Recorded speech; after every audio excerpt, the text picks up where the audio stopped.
when we just talk, we easily go into rabbit holes. The way I feel about a certain word is very different to how that person maybe feels about that word as well. The experiences in life, I guess, as well, that you have associations to certain words, and maybe to the other person it's, a positive sentiment to a negative sentiment. We talk about complex things mostly in product. So it's not always a totally obvious solution. Not everybody is on the same page.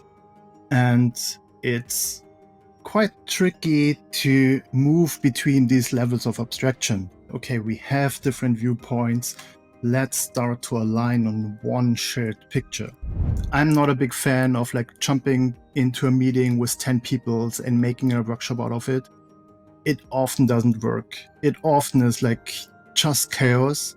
So the first step is... Welcome to the Product Development Podcast.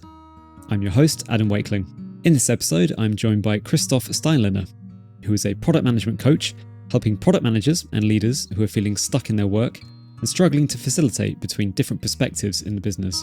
Today, we'll be exploring some of the problems in effective communication within a business, as well as visual mapping solutions to try and overcome these, including Christoph's MAPPER method. If you're listening on your podcast player, please make sure to follow and also leave a review. It really helps the podcast grow into the future and ensure we get great guests as well. And if you're over on YouTube, make sure to like, share and subscribe for more episodes in the future. This episode in particular is quite useful to watch on YouTube, as we will be sharing some slides through the conversation. I hope you enjoyed this conversation with Christoph Steinlehner. Christoph, welcome to the podcast. Thanks for joining. Thank you, Adam. It's really great to be here and talk a little bit about my approaches to mapping and visual thinking and how to get out of the meeting chaos I see everywhere. Yeah, communication is a topic I find really fascinating. I'm a podcast host, so spoken communication is really important to me and improving that continuously. In my day-to-day, I'm a product manager, so communicating with engineers and marketing and leadership is all very different and different language for each different segment of a business. So That's true. Visual mapping and all the other ideas around which we're going to discuss, I'm really curious to dig into, so I'm excited. Yeah, looking forward to our conversation. It's perfect to be here. Well, I think it's a good place to start is the problems, the challenges in communication. So let's start there in a broad level. What do you think are the most challenging barriers to overcome in terms of effective communication in a business? Yeah, so what I see, and I think most of your listeners probably also see, is that there's an abundance of meetings. Our calendars are full. We jump from meeting to meeting, and the result of meeting is often the next meeting. So everybody looks at their calendar. And what I saw over the years is that when we just talk, we easily go into rabbit holes. So it's quite easy to directly jump into a detail. Two people in a round of 5 are weeding it out and they lose everybody else. And so it's talking about abstract ideas and then jumping into details, going back and forth. It's just messy.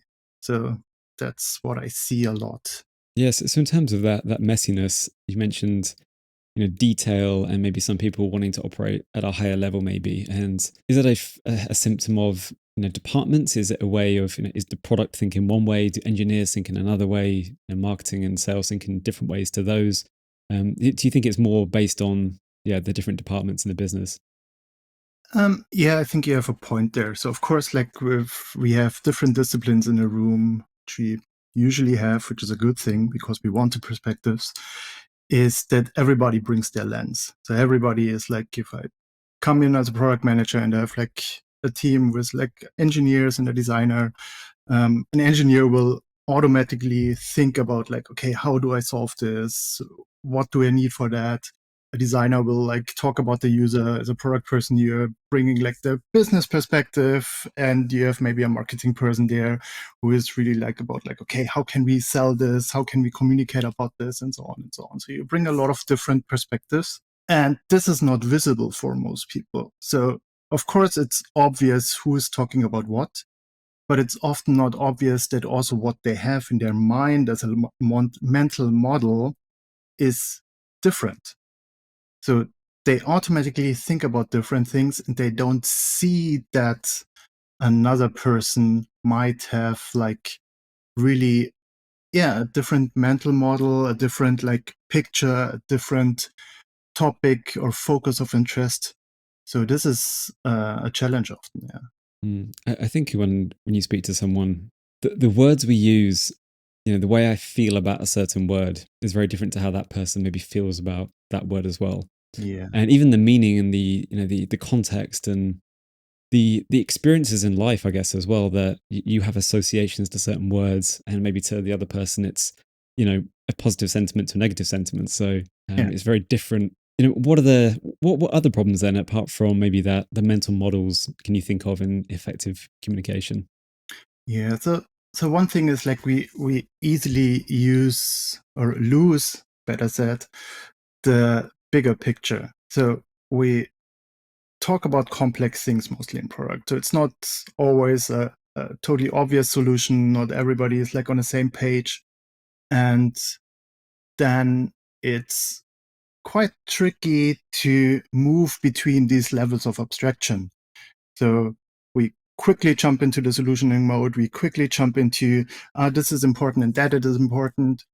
But the context is missing, and it's very hard for us to keep in mind like what I want to convey, what is my message, what is like right now important for me, and at the same time talk about that.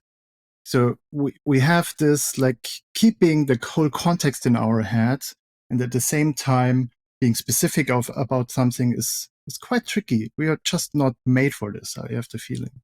Mm. Are these kind of are this from your previous experience that you firsthand had troubles communicating with Yeah, other members of the business? Is very much what led you to this path in doing this work? yeah, yeah, totally. So I had like one moment where I really doubled down into this visual thinking endeavor, and it was like a couple of years back. I'm working with clients as a consultant, and back then they wanted to move from like single purchases to bundled and subscription business. So really big change with a lot of teams. I was responsible for that, to like gather all the teams together to align everybody around what do we need to do.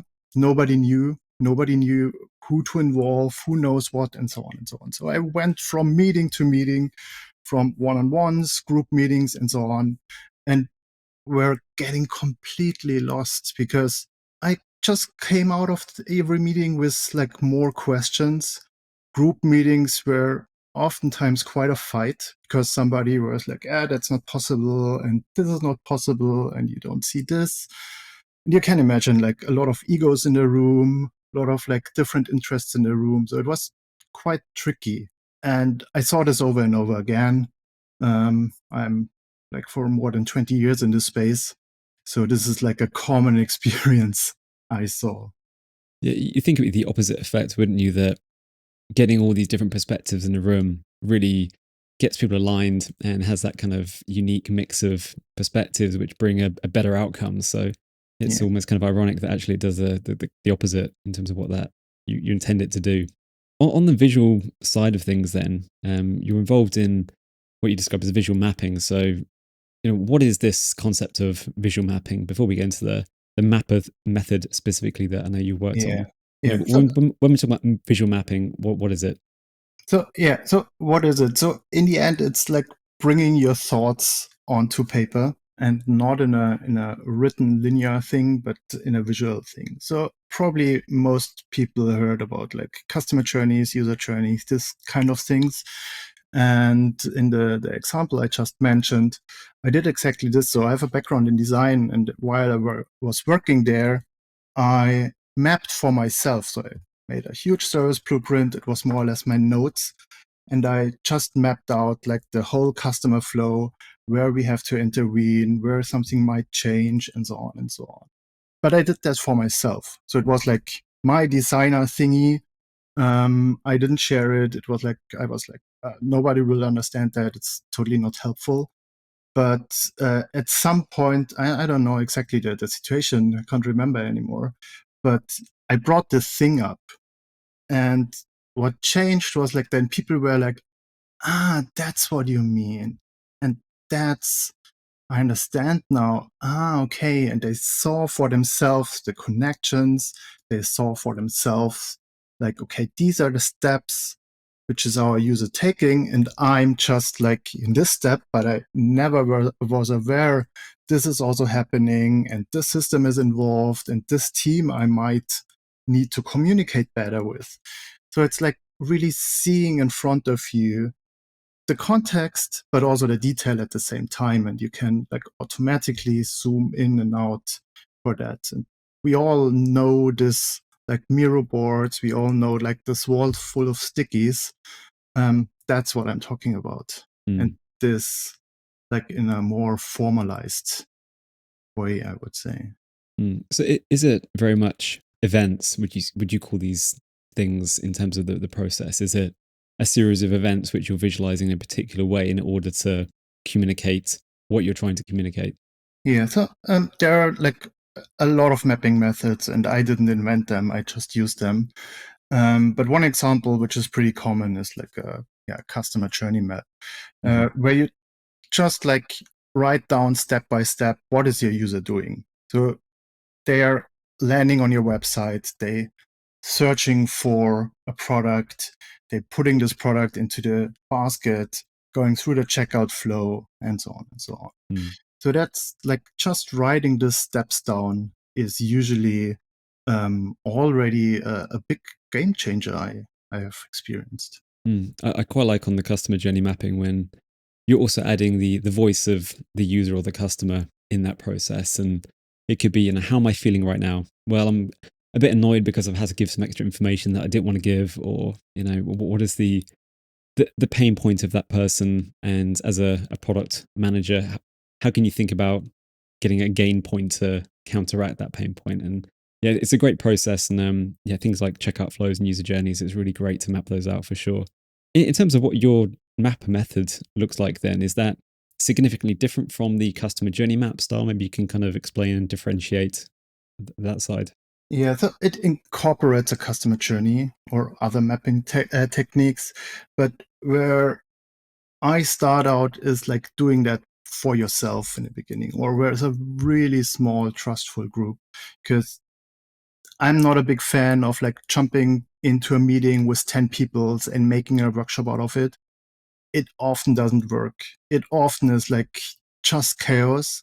So the first step is to really get clear about like, okay, what are the steps? What are your own thinking? Because as I said before, we are bad in holding a context in our head.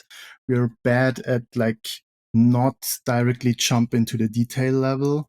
So the first step is really mapping that out for yourself, getting clear about like, okay, what do I know? What don't I know? What's a little bit unclear, where I might also see alternatives, and so on and so on. And that's the first step before bringing this to a group. Because with that, then if you enter a group, then you can like ask for feedback and ask for being challenged. So it's not about like convincing. It's not a PowerPoint. It's not about like I'm now being in front of everybody and try to convince everybody that's the truth and that's how we should do it. It's more about like, okay, that's like how I see reality. That's how I understand what's currently going on. But I'm sure I missed a lot of stuff. And I'm sure there are better ways.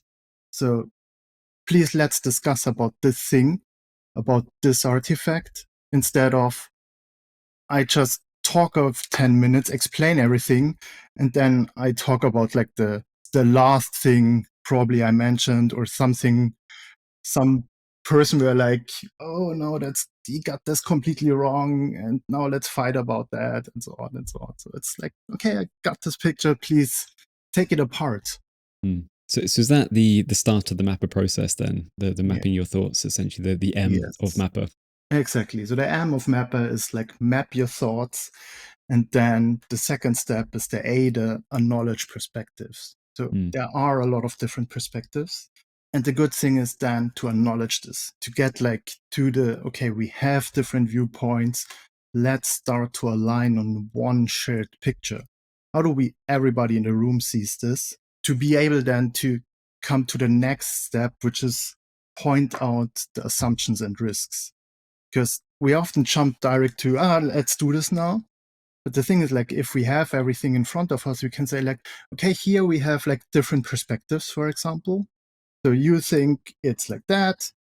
Adam is like, oh no, I'm totally sure this is working, and I have research. So, okay, we already have some research, we already have some insights. Then really go into this like assumption mapping sometimes. So we can really map out what the different assumptions are. And with that, we have like alignment, and we came out already out of this. Like, oh, let's do another meeting. Oh, let's talk about this detail for another 2 hours. So yeah, the acknowledged perspectives then and assumptions and risks. So that's kind of the first part of the map of the MAP. Just to kind of quickly run through the other points, and I think what would be quite useful is to have a bit of an example as well to visualize how all this kind of ties together. Maybe let's jump into an example there. Yeah, it sounds good. We'll put stuff on screen, and for anyone listening, feel free to head over to YouTube as well to watch the slides. Yeah, so for my example, as I said, I love service blueprints because they show different perspectives. So in this example here, we have like a timer app. It's a really simple example I use to like train people on this. So we have the user steps from opening the timer app to having a fresh cup of tea, so for a tea timer. And then in between, we have like all the steps a user is taking. As the next step, like I'm still mapping for myself, right? So we have the app states there. What I imagine, like especially as a product person, together maybe with my designer, to be like, okay, what states of the app do we need? What screens have we in mind? And so on and so on. And then we look even deeper. Okay, what do we need for that? What are the capabilities we need to have for this? For example, here we need to have a T database and have a timer functionality, and we have to find out if, like, for the alarm, this is working in the background. So if we can even fire a app background activity, that's like the things we think we need. So I mapped it out for myself or together with a small group. And then I bring this to the group, and the group says like, okay, we can have like, we don't need this database. Maybe we don't, or we also need a manual mode. We need to have like different strength logic. We need to have supporting loose tea.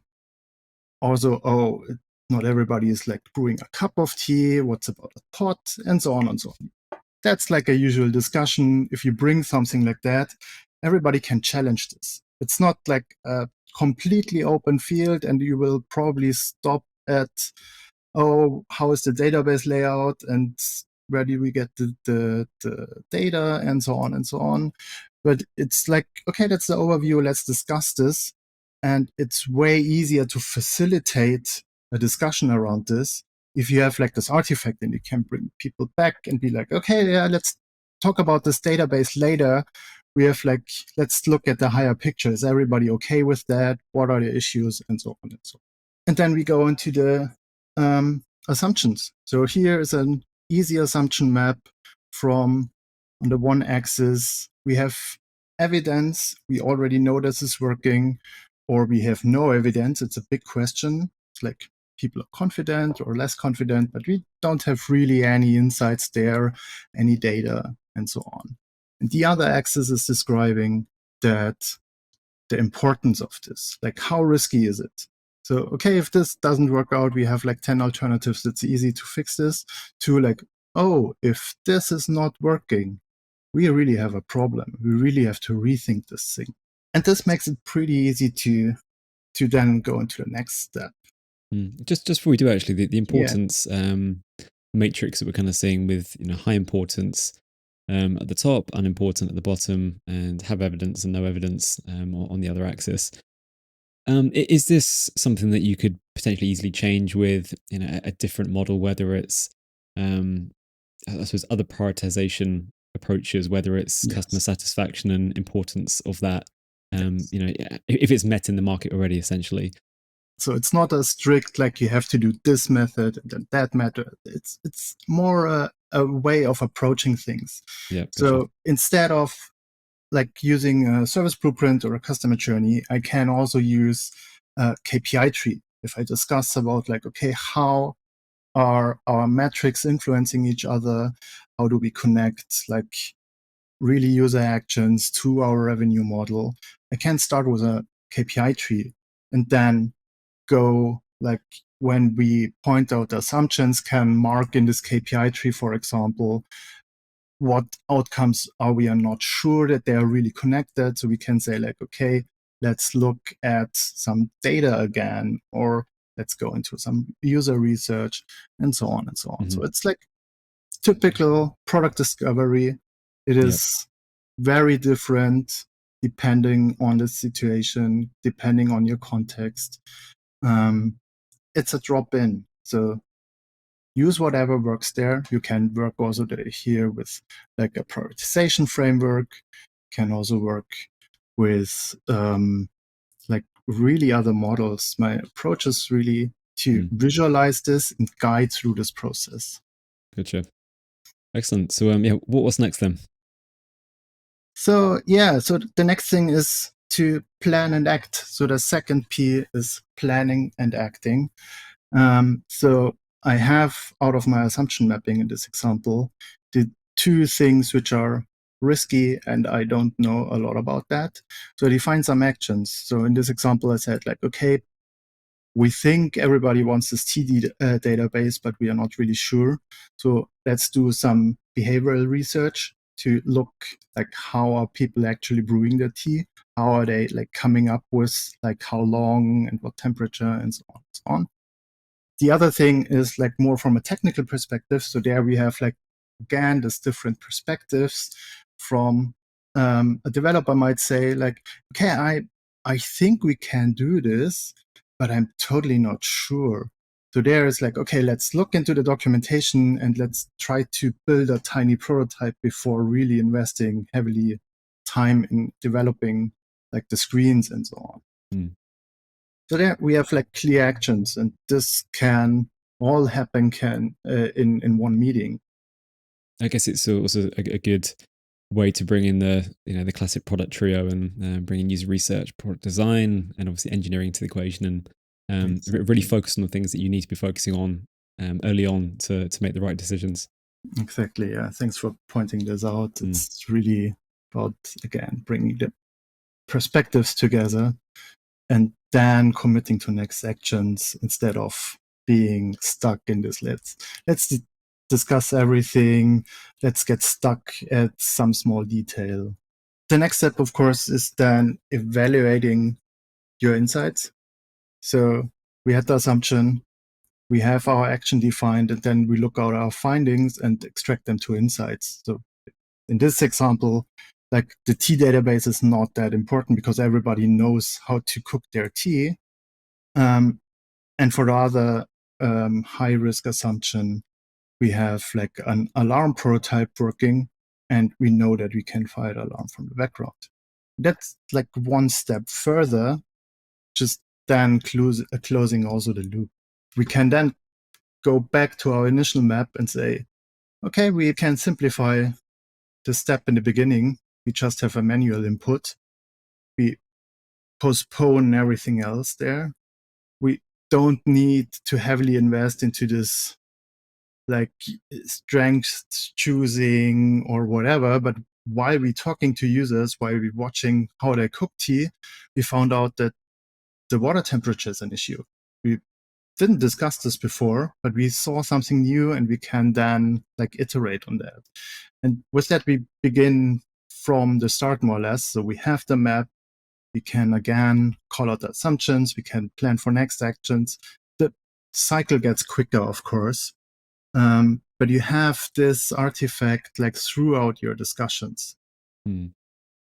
And having this live visual that you constantly update really kind of brings everyone together as well as a central point to build the development work upon as well. Exactly. And you can then transform this map into user story mapping or go into your backlog or. So there are a lot of things. And what I also have done a lot was like referencing these visuals, because the nice thing is that everybody was in these discussions. And if you bring up this map, like everybody was like, yeah, that was what we discussed. Reflect and improve in the kind of the last stages. I mean, did you kind of cover that off there, or was it some extra points in terms of the final kind of reflection piece? So the reflection piece, of course, like changes over time. So you come from early discovery to more and more implementation. So you will probably look more at your data. You will probably look at maybe an A/B test, or maybe already, if it's live, look into your data analytics. Um, it's it's the classical like iterative approach in the end. Yeah, closing the loop and iterating upon Exactly. that. Exactly. Yeah, it's actually reminds me a bit of I spoke with Rafael Machonk, who is or was and I believe still is involved in event storming, and something stuck with me actually when I spoke with him is that he described the importance of trying to communicate in the most simple ways as possible, and the event being kind of central to that, Mm. and the idea that we have these episodic memories, and really that's fundamentally how we communicate, because everyone understands this idea of something that happened in the past. It's quite easy to get our heads around. So this very much it makes me think of that as well, as that kind of event being the center point, and we build a narrative from all these individual events. And I Mm. think you don't have to then worry about, as you said, the detail, the context, because it's all in front of you in one place at that point. Yeah, exactly. And Yeah. it's way easier to point at things. So if you're visual, like people can just point at the thing and everybody knows what is it, Mm, what is the context around it. If I try to put this in words, it's also like, remember when we are talked about like the timer signal, and before that we need this and that information and so on and so on. And with like a picture in front of you, you just see it. You don't have to explain it all over again, and it's not like another like way to deter the focus, to move away into, because somebody heard a word and this mm, I I wanted to say something there. You can just easily point there and be quite clear about like what you mean, and everybody sees it. mm. What are some of the challenges? You went through it there quite seamlessly, and it seemed very intuitive and made sense. But Yeah, in practice, these things always um, present certain challenges which are unexpected and come yeah, out of nowhere. So, yeah. what can people expect in following this sort of approach to product development? What things should they think about? Okay, this could happen, which might cause us to veer off path potentially. Yeah, I think that the biggest danger I see is that people come around the corner and be like, "Oh, I have this new method. Let's do it. Let's do a workshop out of it. Let's make it big. Let's make it a thing." So I say, like, use it as your note taking. So that's also why I start in the method with like, map your thoughts. Get first comfortable yourself with the technique. Get first comfortable to do this, and then bring it casually and ask for feedback.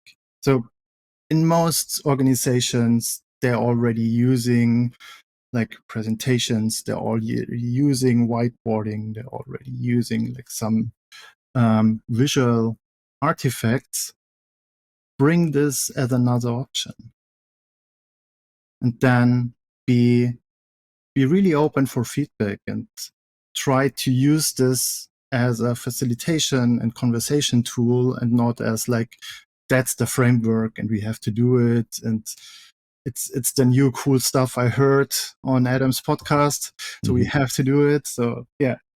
Yeah, there is that risk that there are so many frameworks out there, and they're all trying to do the same thing. Really, is build things that you should be building in the most optimal and efficient way you can. And yeah, it's very easy to hear something new and say, "Oh, I want to try that," and try and create a revolution in your company in terms of your product Exactly. development, and Exactly. you Yeah. take a But step back. But yeah. But yeah, start with it. Take it as mhm. a note taking. Also, when somebody is explaining something to you, just try to map it out and then using it as did I get this right? So I now you told me like the user will do this and the feature enables that. So did I understand correctly? I just wrote it down, and it's not a 10-page document which nobody probably reads, even if you send it around after the meeting. It's like an easy picture, and you can get challenged on this and look for what did I get wrong. It's a different way of approaching it, but my experience is that's a low effort thing instead of trying to move the whole company to async or written narratives or something like that, which Mm. I like, but it's oftentimes a huge culture shock. So, in terms of other challenges in implementing this, one thing which is a challenge in product management is often finding things like edge cases. What sort of things would you recommend in terms of actually just getting better at doing the right events that you're labeling on this board? Can you Hmm. speak to that a little bit? Yeah. So one thing, of course, is like practicing it. So we oftentimes directly jump into the high stakes problem and the most complicated things. So start practicing it with like your simple things, maybe with your everyday things. These are not new techniques. It's not that I invented them yesterday and they're now like completely new. There's like endless material online. So I also blog at Mapper Club. So there in the archives, I try to have like simple examples and bring this. If your listeners are interested, I'm currently working on a first guideline for this method. So it's still in preview, but if you're eager to learn more, feel free to reach out. I'm happy to send you the preview. So, in terms of measuring success and knowing you're doing this the right way, because I guess you could be doing it, but maybe you're doing things inefficiently, or actually the events you're putting in place are not the right things. Can you speak to how people can know if they're going in the wrong direction doing this Mhm. sort of activity?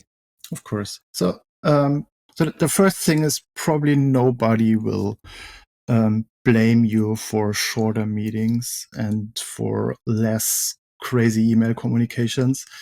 So that would be the first indicator I would look for. Okay, are my conversations getting better? Do I have like less meetings? Do I have less like, oh, we have to get another meeting about the same topic without the target? Um, and the next thing is to, are you really improving your learning cycle? So is the speed of decisions quicker? Are we quicker going to some impact? So in the end, it's product work. So we will look at analytics. We will look at like how our users are behaving. Are we quicker to influence this?